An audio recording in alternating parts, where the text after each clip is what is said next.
الحمدللہ والصلاة والسلام علی رسول اللہ کریم، اما بعد۔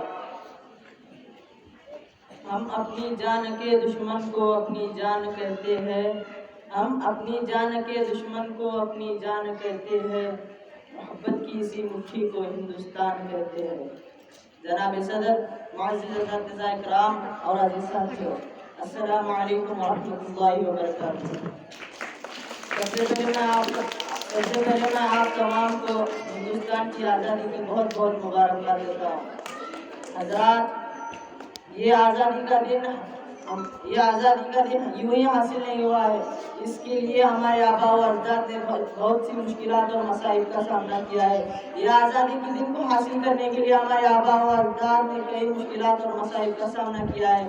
یہ آزادی کو حاصل کرنے کے لیے حضرت ٹیپو سلطان رحمۃ اللہ علیہ نے اپنی جان کی قربانی دی۔ یہ آزادی کے دن کو حاصل کرنے کے لیے اشفاق اللہ خان نے پھانسی کے پھندے کو چوما۔ یہ آزادی کے دن کو حاصل کرنے کے لیے مہاتما گاندھی نے کئی مشکلات کا سامنا کیا۔ جب بھگت سنگھ کو پھانسی کے پھندے پر چڑھایا جا رہا تھا تو انہوں نے کیا خوب الفاظ کہا، اب بھی جس کا خون نہ کھولا وہ خون نہیں پانی ہے، اب بھی جس کا خون نہ کھولا وہ خون نہیں پانی ہے، جو دیش کے کام نہ آئے وہ بیکار جوانی ہے۔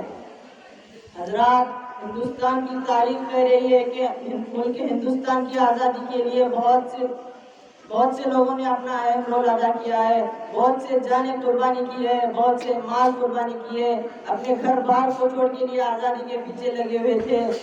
بہت سے علماء شہید ہو کر آزادی کے لیے شہید ہو گئے۔